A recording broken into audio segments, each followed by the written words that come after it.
Hey everyone, welcome to the Her on Top podcast, episode 11.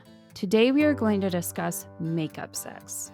Alex and I discuss the benefits and potential pitfalls of makeup sex. We also get into having an awareness of your own internal dialogue, how to cope with your own emotions, how to find resolution in conflict, and how sex can be a way to reconnect with your partner. As a disclaimer, these episodes are based off my clinical knowledge, but as I am not your therapist, please take care with all that is discussed and talk to your own therapist or seek out a therapist if you are wanting to dive deeper into these topics for yourself. If you enjoy this podcast, please follow us on Spotify, Apple, and wherever you find your podcast. And don't forget to leave a rating and review with a comment or question you would like us to discuss in one of our episodes. For more fun and reminders of upcoming episodes, you can follow us on Instagram at HerOnTopPod. All right, let's get into it.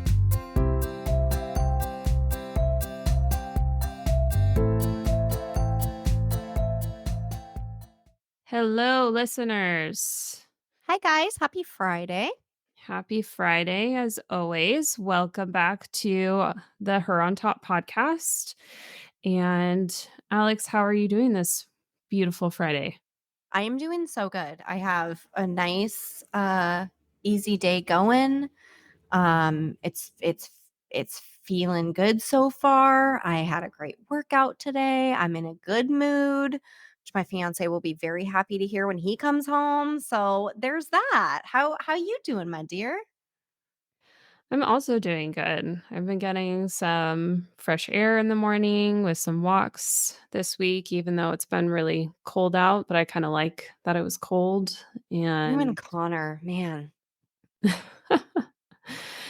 yeah, I did do yoga though instead this morning. Um, Good on you.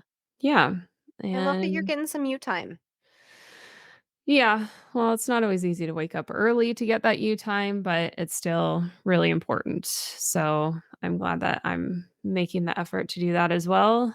And yeah, I feel like I'm mostly on top of everything this week, which I don't always feel that way. So that feels good too. And yeah, I'm glad to be here on our podcast Friday.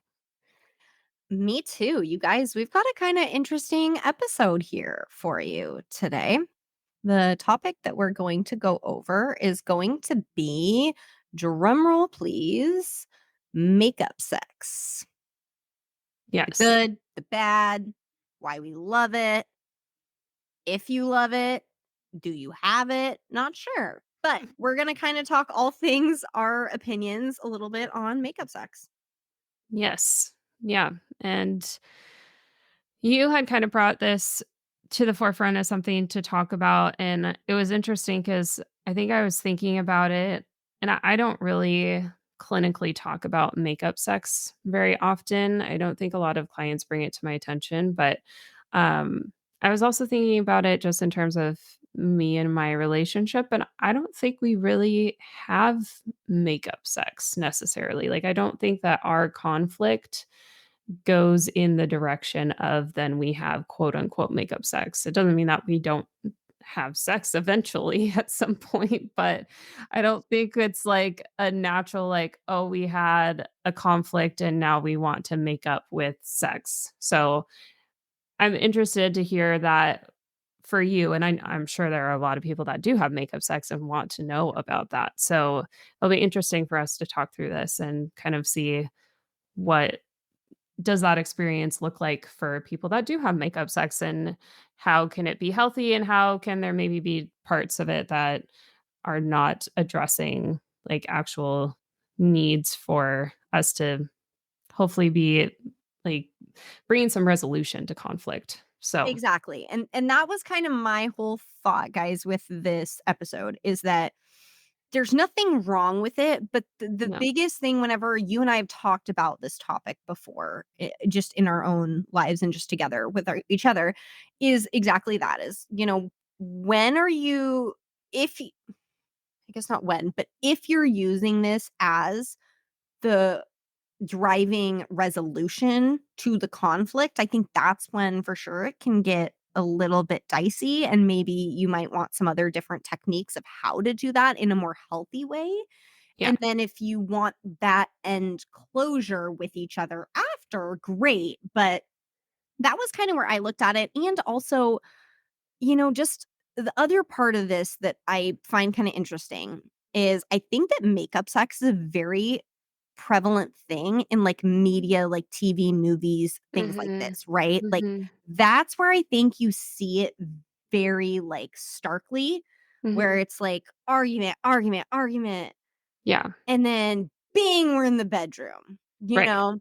And I think that's the part of this for me that's a little that's the extreme version of that for me, but I Mhm. think that in some ways, how that's been shown for so long, I think that that can maybe kinda cloud people's minds on it or give them a different opinion towards it, Totally. um, or think that maybe that's how you should resolve conflict when you have Right. conflict with your partner, you know? So that's kinda where we had kinda chatted before on this, so I thought, Mhm. why not bring it here to you guys? Yeah. Yeah. Absolutely. And I think we might have touched on this in another episode, but I think kind of how you described it in media, and this is a good story arc, is giving some type of conflict. Like every story needs conflict that then resolves at some point, usually. And so just like as you look at kind of arousal and how it builds over time to usually a climax of orgasm, I think that's kind of the same arc that happens with conflict and then makeup sex, at least in TV and media, is, we have this big blow up fight where, I mean, hopefully you're not yelling, screaming, throwing things, but sometimes it is that depending on, what you're watching. And then the way that we are finding some resolution to that is through having sex together. And, the therapist in me is like, yeah, the sex itself is not the issue. It's really that we're not actually addressing the conflict within the relationship and dealing with it in a way that, one, we both are feeling heard and seen and understood, and then we're actually coming to some resolution where hopefully we're not going to be bringing these fights back up all the time.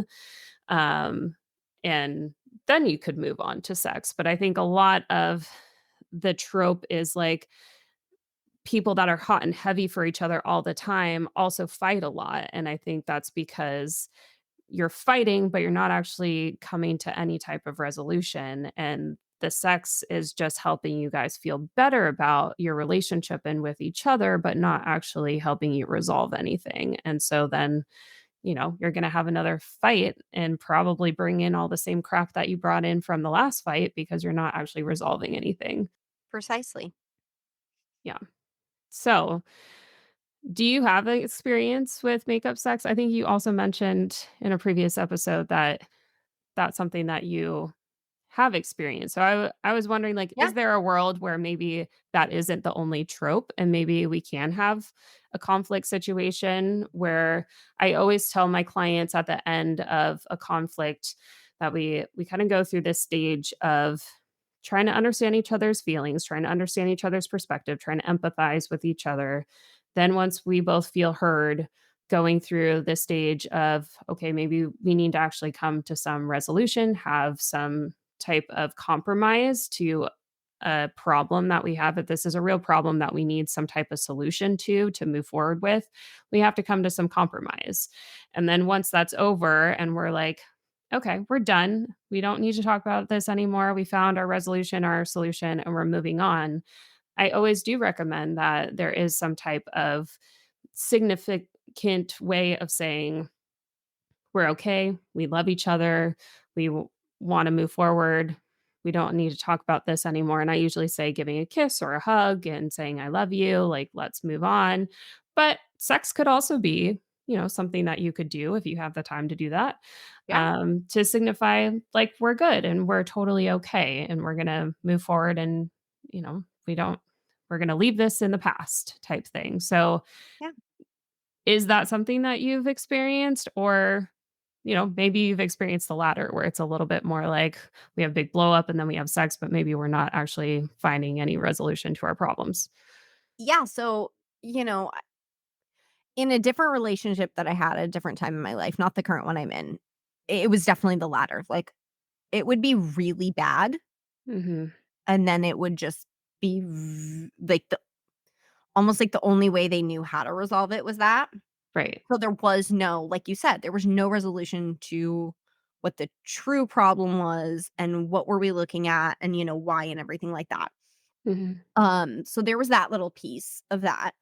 And and that was not fun. That was not productive. It was not, I don't want to say normal, that's not a great term, but it was not helpful in any way. Mhm. So I have experienced it a bit in the more negative sense of it. Mhm. But the one that's really interesting to me is at times how in my current relationship we can we can have a conflict, and for the most part I'll say we're pretty good. I mean, I have a temper. I came from a household with someone with quite a temper. I try my absolute hardest to work on it. Mhm. But I do have one. Mhm. And my fiance really does not. Like, he has to really be pushed for any of his temper or anything to kinda come out. Like, he's just not that kind of a guy. Yeah. So usually, like, he's the calmer one in a fight, and I'm, like, yelling and, all over the fucking place. Mhm. Never physical. That is never a part of our relationship or a conflict ever. We don't That's not even really something we would ever even think of for each other. Yeah. But the interesting one is that sometimes it can be resolved, but there's this lingering feeling afterwards where we'll have gotten in a fight and it doesn't feel normal yet. Mhm. We don't feel normal yet. And a Mhm. lot of that I will say is 100% on me because he's a lot better at kind of looking at what happened, trying to take in what I've said of my points of this, me taking in parts of what he said for whatever this conflict was, and then really thinking about it and then trying to move on. Where for me, I can kind of like sit and stew for a Mhm. ungodly long time. Mhm. And I'm working on that. That's a big work in progress of something personally that I'm working on, which is my time frame in which I go from quiet and stewing and not really stewing or like moping, but basically what I'll do is I will like reanalyze through every bit of this from the start to the finish. Mhm. So like just like if you were gonna like analyze a text or a situation for a class you were in or something, it takes you a little while to do that. So God knows this takes me a while to do, Yeah. and I'm very quiet while I do it. So it's a little off-putting for people. I completely understand that. And so that's something I'm working on so that we can get back to a more normal state quicker. But I will say there are times where like we just don't feel back to our regular selves. Like we just Mhm. don't. And I think that's the point where it gets a little hard, where like you both logically know that like we've talked about whatever this issue was or whatever caused the fight. Right. We've gone over this. We both understand each other's points, where we're coming from, things like this, where what each of us need to maybe work on for that. But we're not back to any state of normalcy at Mhm. all. So everything just feels different. I don't want to say awkward, but like it just nothing feels like us. We don't feel like us Mhm. at our normal state of how we interact with each other yet. And Mhm. I think for me at least, that's the part where it gets really hard, where sometimes I need a little something else. And like kind of like you were saying with your clients, where you'll say to them, maybe have a hug, have a kiss, whatever it is, something to kind of break you out of that. Mhm. So I think at times that's kind of where it can come in for us. Now, I do have a different story of one that we like were not able to let go of for quite a while. like Mhm. quite a while. Like we had resolved whatever kind of the issue was, but this different state of us had lingered for so long at this point that then we went to bed, and this wasn't even that long ago. We went to bed, and, like, when something's like that, I already have insomnia, not that our listeners would know this or need to know this, whatever, but I already struggle with very bad insomnia. Like, I have a hard time feeling drowsy, going to sleep, staying asleep, any of the things having to do with sleeping. Like, anyone who can sleep easily, oh, I envy you to a level of atrocity almost, because I'm like, "Why can't I have that?" So you can only imagine that if your brain is running already from a situation or conflict that's happened, right? And you don't Mhm. feel connected to your partner at that time, your brain's just going to keep going. So my brain just kept going, going, going, going, going. I tried to watch TV, whatever it was, nothing was really getting me out of the funk of like this weird, like non normalcy. Mhm. So when you're at that stage where you just don't feel that connection is back yet. This is where I was at that point in that night. And, I was kind of tossing, turning, whatever, enough that it kind of woke him up a little bit, Mhm. to the point where I had just kind of been like, I hate this. I hate this. I don't like this feeling. I don't like how we are right now. Like, I can't sleep. I can't think about anything else other than this. Like, this is just not good for me. Like, I can't handle this feeling anymore. That I get we resolved it, but nothing feels better or right or anything. And I think that that might have been the point where, because we were laying in bed and he kind of like held me and kind of like, hugged me and things, and it reassured me that it's all okay, everything like that. And this was literally in the middle, and I probably like 2:30 or 3 o'clock in the morning, which any of our listeners, you can tell we definitely don't have children, because this is definitely not something normal that you could probably do if you have little ones at home and have to wake up and deal with their things and everything like this. But from there, then we did just end up going into having sex. And it was kind of the nicest, like, reconnection back to Mhm. us again. That was So it was a really odd one where it was literally I basically woke him up in the middle of the night for this to somewhat feel reconnected to him again, because it Yeah. had just been so long and it didn't feel right. Nothing felt right. Mhm. So that's an odd instance that I've had recently with it. And when we do have any conflicts, arguments, anything like that, I'll say usually at some point within the next, like, 6 hours, we usually definitely do have sex. It just makes us feel better and kinda gets us back to a normal kinda status quo feeling. Mhm. Um, but at no point are we the difference between for this relationship that I have with my fiance is at no point are we going from, like, arguing right into sex. Like, it's not Mhm. like arguing mad and then, like, "Come here." Like, Right, using that, like, momentum to yes, then we don't create passion. yeah, I mean, I am such an emotional and passionate human being. I probably maybe could do that if I want to. He is not that way, though. He just is not that way.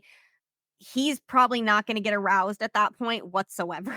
Like, Mhm. once we've I spent, an hour That's to 2 hours me. arguing, there's no part of him that's like, "I'm aroused and I really wanna have sex with you right now." Like, not that I don't wanna have sex with you, but, like, Yeah, that ain't really happening at this moment. So, right. it's not like that for us, which I think thankfully is a great thing, because then I think we would just that means we would have a lot more that we need to work on Mhm. together as a couple, Mhm. in my opinion, if that is what we were doing.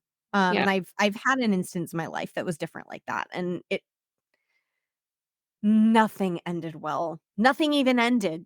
It Mhm. just was like you said earlier, it was just a continuation that kind of kept going over and over again. Mhm. So, for me, I'll say I love it. I think it can be very helpful of a tool. Like you said too, if you have the Yeah. time and ability and, space and everything to do that. For me, it's just a big reconnection moment where I feel like we're finally able to get back on track to us in our relationship together at its best form that it could be. Mhm. Yeah. Yeah.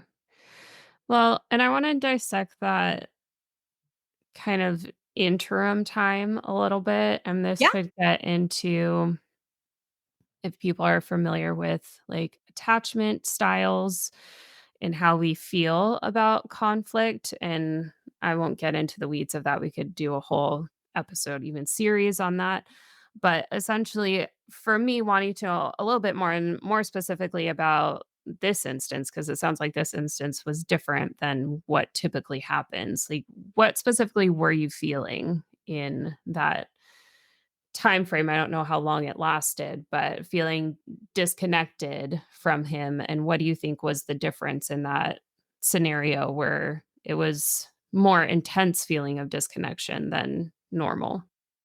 probably 100% me because Mm, kind of like I said earlier, I get really quiet and I don't bounce back. Like I mhm, don't just bounce back to my normal personality, my normal state, none of that mhm, happens.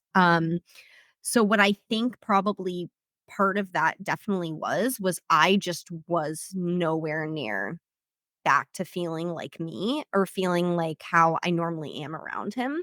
mhm, And I think I was so like, for a lack of a better way to put it, like I was so, I think, in my feelings with it yeah, that I just was having the hardest time snapping myself out. And the hard part when I do that is that he's a he's the type of person where you're not if you're not gonna give him the time of day, you're gonna be cold, you're gonna be shut off, you're gonna be anything like that. His mhm, whole kind of thing with him a little bit is he's like, "Well, at that point, like, that makes me feel really uncomfortable and I don't feel good. So mhm, in that stage, I'm not necessarily gonna go out of my way right, to, try to reconnect this." mhm, So I think that's where so when he's not getting it from me and I'm not getting it from him, mhm, there's just this lingering stagnant state that stays. mhm, yeah. And do you feel like you turn inward in terms of, like, are you beating yourself up about what happened and feeling like it's all my fault and, like, what could I have done differently and trying to pull yourself out of that? Or do you think it's more external of, like, blaming him and thinking about all the things that he did wrong in this situation and I can't get myself to stop being angry about it? No, I mean, sometimes it's I'm angry at the situation, but 90% of the time, it's never that I'm angry with him, ever. Mhm. It's that I am so angry at myself that I've, like, let this a situation or an argument like this happen again. Mhm. Like, it's that kind of a thing where I'm just like, I feel awful. I feel horrendous. I don't like me in those moments. Like, I don't like me, so I kinda almost get to this place of like, if I don't like me, who the flying fuck else likes me at this Mhm. point? So it's such a I do beat myself up about it, and then what I'll do is then I will literally go back to, like, any bits of the conversation and parts of this and everything, and I will just, like, micro dissect them, Yeah. and it takes me a long time. It takes me a really long time, and since I don't feel good, I kinda have this, like, inward thing where none of my personality is back. I don't act like me. Mhm. If you're around me, I'm a pretty distinctive personality to be around, frequently if you are in my life. So Mhm. seeing me in a state like that is just very starkly different. Yeah. Very different. Yeah. So I think that's kind of what I'm doing. It's rarely, if ever, that I'm like so angry at him or like upset still or hurt from him that Mhm. I'm just like, I don't even wanna, like, really, like, think about you right this second because I'm still so hurt or angry by you. Right. It's usually me I don't wanna say I'm causing it, but, like, a lot of the times I can be the catalyst to it. So, Mhm. it's me being like, "God damn it, Alex, you did this again. You Mhm. did this again. Now you're in this feeling again." Mhm.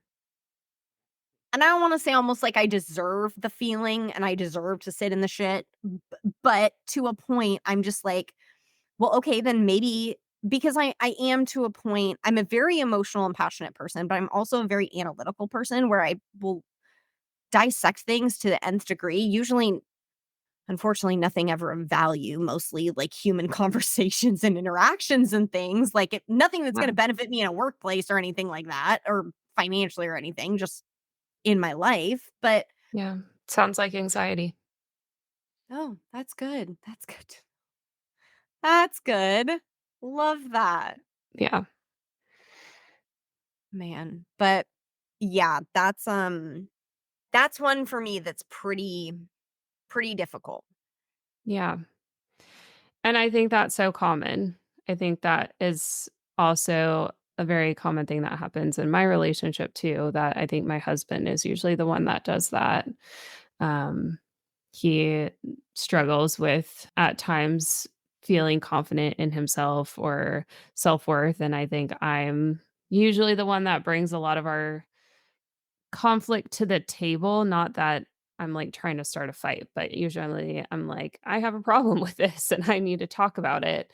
Um, and, oftentimes it's like, I need you to do more than what you're doing, or I need a break, or whatever the case is. And he's gotten so much better in not going inward as much. But there are times where, yeah, he has a really hard time getting out of the like beating himself up cycle.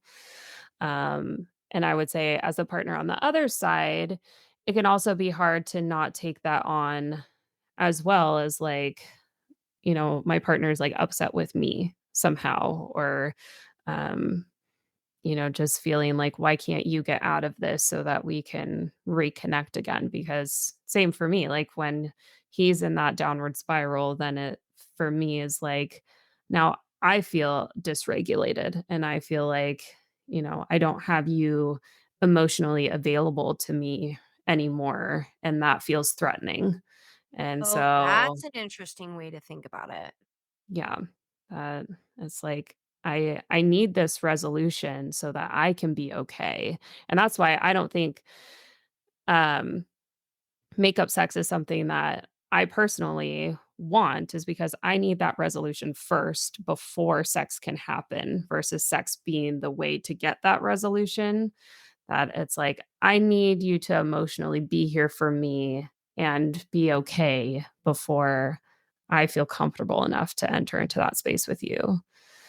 Um, so I wonder if that's something similar to what Connor feels on the other side of it too. I'm sure it is. I Yeah. am There's no part of me that doubts that at all.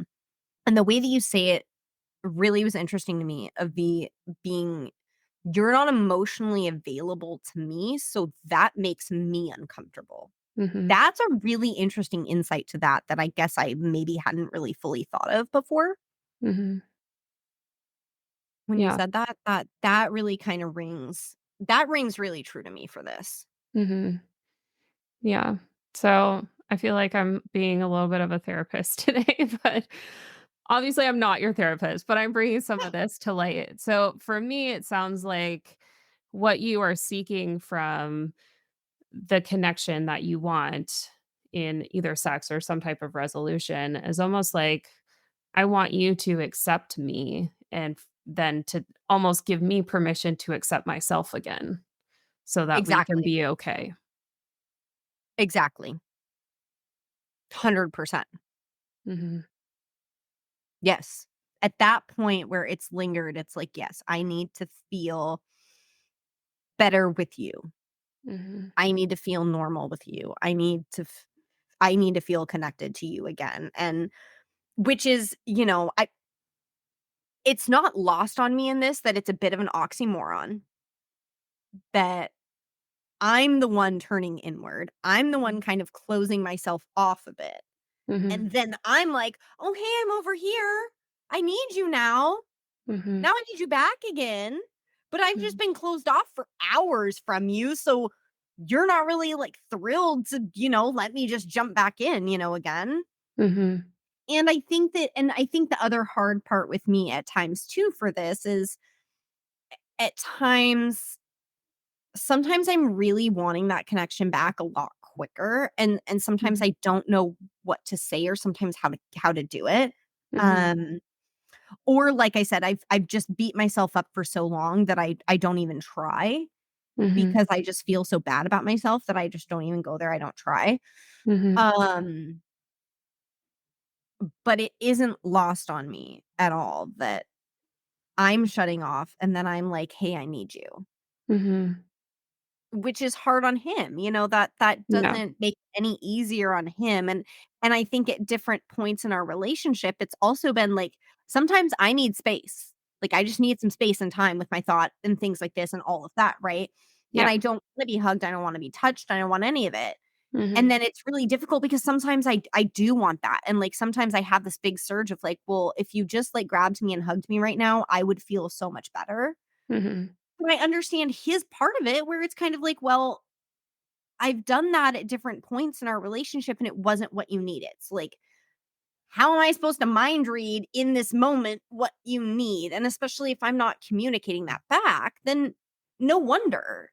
Mhm. That makes perfect sense to me. I'm not unself-aware to that, but Yeah. I think the hard part for me is sometimes understanding and figuring out what I need when I need it and then being Mhm. able to even vocalize it. Like I think that I Right. just get very like cold and shut off, you know Mhm. and from what I've heard from him at times is, it comes off I come off ve and I don't know if this is the same since your partner kind of is a little bit more like me in that way versus him being a little more like you, is that do you feel like he's being cold to you when that happens? Like, do you feel like a coldness almost about it? Oh, totally. And Okay, because that's what I he says all almost the time. He's yeah. like, when you are that cold, I don't want to go near it because I don't feel good going into that." Yeah. Well, and I guess the difference, he's kind of taking a little bit more of an avoidant approach, but maybe it's more of like, I'm holding the boundary that this is kind of your stuff and I'm letting you deal with it. And I'm just going to go sit over here until you're ready. Um, Whereas I have a little bit more anxious side to this. And so, yeah, I think my husband oftentimes thinks that he is, like, masking his emotions better than he is, and I'm like, I read emotions, I wanna As a say for job. breakfast, but yeah, as a job, and I can tell any emotion on anyone's face like it's plastered on their forehead, and so I know immediately when he switches into that mode, and then it feels so threatening to me, and then I get anxious, and I'm like, "Come back, come back, come back to me. Like, don't go there because I need you to not do that." And I've had to work on knowing for myself that that's not helpful. We call that the pursuer distancer dynamic, which again gets to attachment. But essentially, like the more I try to reel him in and say, no, no, no, no, no, no, no, don't do that. And I'm pursuing him, the more he's just, like, pushing me away and is, getting lost in his whole cycle of internal dialogue. So, I have to kind of do just kind of what Connor's doing and give him the space, allow him to kind of move through it in the way that he needs to, but then he's also had to learn to come back to me and be the one to, like, reconnect us to and acknowledge that I did go to that place and, like, I'm sorry for doing that, or I'm sorry for kind of disconnecting from you for a little bit and then trying to reconnect back with us. Because it used to be that it was just kind of left out in the open. And usually I was the one having to figure out, are we okay? Are we not okay? Like, where are you at? And that was really dysregulating for me. Um, Well, and it's a lot of yeah. coming from the person who is the distancer, it's a lot of work on you. And especially and then the hard part I always come back to when I think about it when we're not in this state, like, where we're talking about it right now is that, it's how am I expecting that of you with the climate that I'm creating? Mhm. Like how fair is that? It's not. Mhm. It's just not. Yeah. Yeah. Absolutely. Well, I have a few more questions. Let's Yeah. take a quick break and we will be right back. Hello, beautiful listeners. This is Kayla, your host. As you know, I am also a licensed therapist and specialize in working with couples and individuals on all things relationships and sex. If you are listening to this podcast, are a Washington state resident, and feel like you would benefit from having more of these conversations alone or with your partner in a therapeutic setting, I would be happy to help you create the relationship and sex life you deserve and desire. You can visit my website, reclaimingstoriestherapy.com, learn more about my services, and schedule your free 30-minute video consultation online for us to chat more and see if we are a good fit to help you work towards your goals. As always, thank you for listening. And now back to the show. And we're back. Thanks for taking the time to listen. And we are getting back to our conversation about kind of how does makeup sex happen and the different communication things that happen when it leads to makeup sex. So I had another question for you about it sounds like in this one specific instance, you said that, you know, getting to that point of reconnection was really helpful and important to you. And obviously, sex followed. Also wondering though, for you, what are some coping skills that you have found other than sex or reconnection to help kind of get you out of that spiral of feeling, really down about getting into this fight or being the cause of it, or just, it sounds like a lot of self-inflicted doubt and just being really hard on yourself. Yeah, you're not wrong. It is. And here's the very truthful answer of this. Other than time, I haven't found literally anything. Okay. So, actually, to be very honest with you and our listeners and anybody, is I have my first appointment on this coming Monday after work. Which is going to be when I meet with somebody to kind of go over tactics and things to help me with that because I'm at a point where I haven't found anything other than time, and the time just seems to make more of a problem. Mhm. So, I actually don't have any right now, and so I've just gotten to a point where I've gotten tired of the cycle of this, and so actually I'm shout out to therapy, everybody. I'm seeking out somebody to help me kind of with that, where I can kind of figure out some different ways that I can mitigate this when I get into a space like that. Because unfortunately, I've tried a million things. I've tried taking a walk. I've tried going to listen to music, whatever. I've tried going to a different room. I've tried whatever, and it Mhm. doesn't just jolt me out of it. Like I keep Yeah. hoping it will, but it doesn't. Mhm. So for me, I'm actually I'm gonna go see somebody to get some help with that because and no shame on that at all. I just don't wanna do it anymore. It just Mhm. to me, it's so counterproductive at that time, and it's not what I truly want. That's Yeah. the hardest part is Yeah. I don't want to be distant from him. I don't want to feel that way Mhm. in at all. Like Mhm. I wanna feel how I feel for a little bit, and I wanna say that maybe 15, 20 minutes should probably be good for that, Mhm.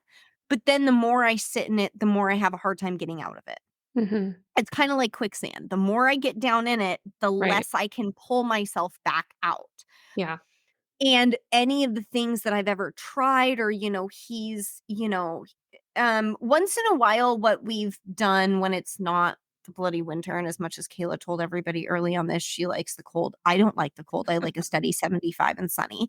Um, so when it's been like things like this, maybe in the past in like the summertime or something where I don't leave by myself and I go like on a walk by myself.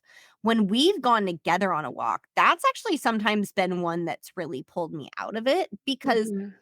how and we don't walk for 5 minutes, right? Like, we pick a destination, like, we'll say, like, our friends own a bar over in Fremont, right? And we're Mhm. there all the time. And, we've gotten into something like that where he's like, "You wanna go get a little appetizer or bite and, like, go have something to drink or whatever over at Triangle," which it takes us 35 minutes at least to walk there one way from our house, which we're Mhm. happy to do. We love to walk. That's not a problem. But you can only walk in silence with somebody else for so long before it's kind of like you have to say something. Yeah. So that's kind of actually been one that we do together that has definitely really helped, and I've seen that make a big difference for the both of us, Mhm. is when we've gone somewhere out of the house together Mhm. because you can only go be in public, like, walking, doing something with somebody for so long. I mean, Mhm. a movie guys, if you go to a movie, that's the most horrendous option you could probably do because then you do just sit in silence in a theater for an hour to 2 hours. So, that ain't it. But, like, if anything other than a movie, basically, Mhm. how long can you sit at a restaurant table or a bar top across from somebody in pure silence? Mhm. How long can you walk with somebody in pure silence before one of you kinda caves in? And usually then I'll cave in with something. Or because I'm a nosy little SOB and I love to people watch of what everybody's doing, then it's usually like, "Oh my god, do you see what they're doing over there? Does that even make any sense to you?" And then it's something just so random that it's like and it's kind of funny or whatever it is that just kinda snaps us back out of it. Mhm. So Yeah. that's kind of the only one that I've found, but yeah, I'm actually seeking help for that now because I'm just tired of doing it and I want something productive and I want it to not take as much time. And also I recognize that eventually when we do ever have children, I don't have the luxury of spending an hour and 20 minutes thinking to myself and making everyone just like blinders away from me and I'm in my own little world in my head. Mhm. And I don't know if that's probably a definite only child syndrome thing since I grew up as an only child, so that could definitely be helpful of that where it's like, for most of my life, if I did shut down or turn off or go to another area, there's not that many people to notice and really, like, be pushing you, needing you back doing something again, you know? Like, Right. there's not that you have all the silence and solace that you could ever want, Mhm. so yeah, so that's definitely a way that we've tried before, and that's definitely helped. Yeah. Well, let me just say, yay for therapy and good job in knowing for yourself that there's something that you still wanna work on, and, I'm a therapist, I still even go to therapy every other week, and we still do couples therapy once a month, so therapy is great for all. Yeah, I definitely recommend it to anyone that is feeling like you need some support and help in working through any of these dynamics, so I just wanna praise that. thank Wish you. we had, like, a fun button or something that we could push and there was, like, some Confetti goes off or yeah, something, yeah. yeah, um Plus, I just also recognize that it's something that I've tried to figure out so long for myself, and I can't. So mhm. that's where I'm at an impasse where I'm like, "Okay, then you know what? Maybe someone else can help me freaking figure it out." Like, Yeah, yeah, for sure, for sure. And I would also say that though, yes, there is definitely a need to be kind of accountable to your own, emotions and how you are dealing with those and regulating those for yourself. I think knowing that connection is really helpful and you working through that is also important because I think yeah, that that's kind of the whole point too is you getting to a place for yourself where you can reach back out and create that connection with him. yeah. And I think it's important to know just kind of how I was saying that I think it is more meaningful for it to come from you than, Connor kind of reaching out and trying to do that for you. Because again, I think the more the other person's kinda like, snap out of it," like, "I need you," it probably is going to fuel the fire for you. So, it's probably good that, you're already thinking about, "Okay, how can I be the one to get out of this cycle for myself and reach back out to my partner?" And I love all of those suggestions that you had, like, go for a walk together. Go somewhere in public where you can't just sit in silence without it feeling super awkward. That there those are great ways of kind of putting yourself in almost an environmental situation where it's gonna force you to feel like, "I want to reach back out." Um, You're already my our whole thought with it is we're already uncomfortable at this right. point, right? So it's like, let's make ourselves even more uncomfortable Mhm, so that we get back to being comfortable. mhm. It's almost like, stepping in the fire there, but No, that's actually brilliant, and I don't think I've ever even thought of that, so, shout uh out to Connor for his brilliant idea that he created a very long time ago. yeah, absolutely, absolutely. So, and then to bring it back to sex Yeah, and connection, what does it feel like once you're able to have sex and kind of reconnect in that? Or do you feel like then we can get back to a baseline with each other? Does it feel any like heightened at all? I know we kind of talked about in a previous episode how you kinda get, like, this high from having sex, and I mean, sex, yeah, releases endorphins totally. and releases, like, oxytocin, all the things which makes us, feel more connected to our partners anyway, but just wondering, like, the aftermath of sex, what Yeah. does it feel like for you? I think we feel the biggest thing that I can say with it is it's almost like this lovely relief. Mhm, Like, it's this lovely sense of relief that this period of, like, just shit is mhm, over. mhm, It's over. It's done. Like, it's to the point where we know that we love each other. Like, we wouldn't be getting married if we didn't love each other. mhm, But it's this just reinforcement of how much I love you and how much no matter what happens and no matter what we argue about, no matter where this goes, as long as you're not being disrespectful to the other person. And that's at least one thing that we're pretty really good at is, we don't go out of our way to I think I've done it once in one argument and it was mhm, really bad and I will never ever do that again. mhm, Um of disrespecting somebody, but just this whole feeling of that no matter what, I'm always gonna come back to you. mhm. 'Cause for me, it's you, for you, it's me, and there's always gonna be a moment where we get to come back to that, and it's almost like Yeah. this big surge of remembrance of just like, "Okay, Mhm, we're exactly who we wanna be together, and this sucked, and I hated it, and you hated it, and we don't wanna do it, and it's just not necessary. yeah, It's not I mean, it's gonna happen, of course, but neither of us want this, and we just want to feel good with each other. Because and he's said this many times where it's great where, when he'll say, "When we're at our best with each other, there's literally no other feeling like that in the world." Like, it's mhm, so good yeah, when we're both at our best together, mhm, bliss, there's nothing better than that. yeah, And there's nothing that makes the both of us happier than that mhm, in those moments. So mhm, I think it's also just a remembrance of that where and I mean, I'm not gonna lie too. It helps if it's good sex, of course, which I never have bad sex with him. Another great reason I'm marrying him. But it just reminds you to just how good you have it with this person.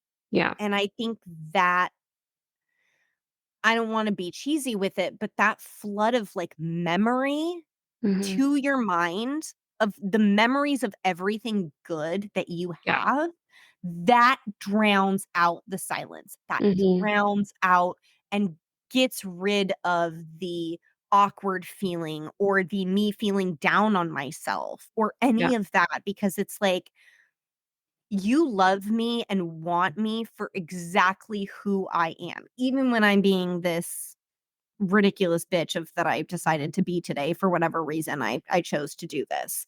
Yeah. If you're a person like me where you then get down on yourself and you dissect everything that you've done wrong to maybe cause this or implement this or make it escalate, Mhm. I think the one biggest thing that I always really try to do is I always at least try to look at myself or think to myself, right after this has been bad, and go, did I in any way incite this just to incite it? Like, Mhm. what was the reason behind this?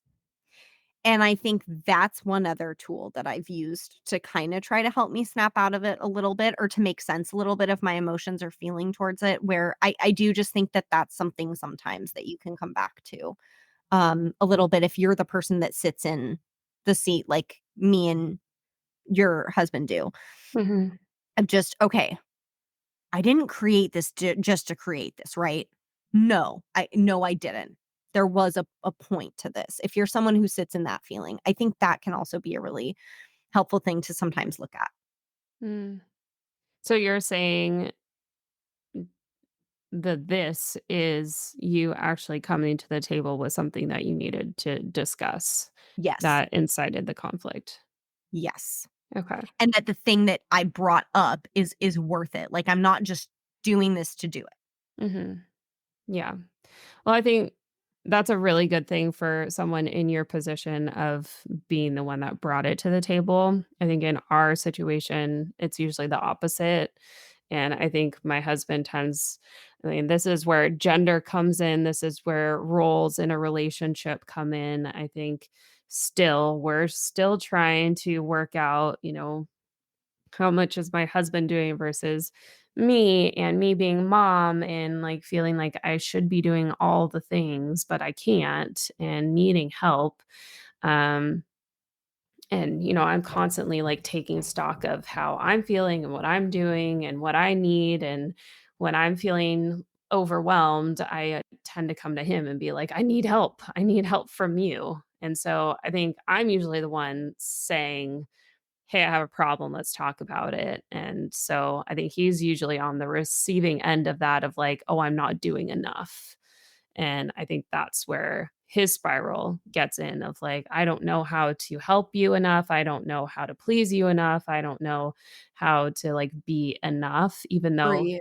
him as a person and as my partner is always enough. Like he is always enough. It's just life is In hard. this situation, I need something from you right now because I'm having a hard time.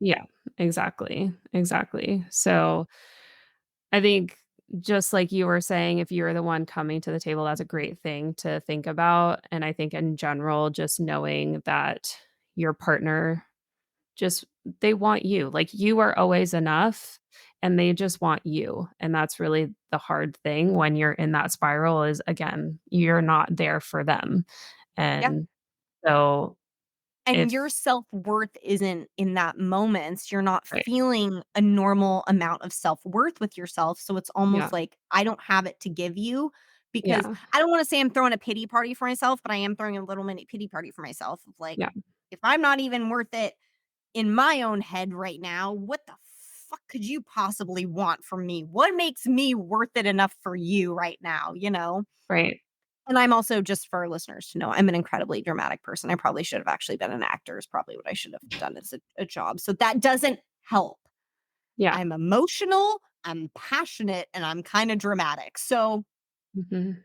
not the most winning combo that I try to get Mhm. out of sometimes, but yes. Yeah, for sure. So, and then, getting the help when you need it. And again, Yeah. my side of it is not like the right side or the perfect side either. I No. have a lot of my own stuff. Again, I have some anxious attachment stuff that comes up too. I get dysregulated when this happens. But I think in general, also being able to have that really good boundary in between you to know whose stuff is what. That, like, your stuff is your stuff, my stuff is my stuff, and we don't have to take it on as, like, I am doing something wrong because my partner is upset.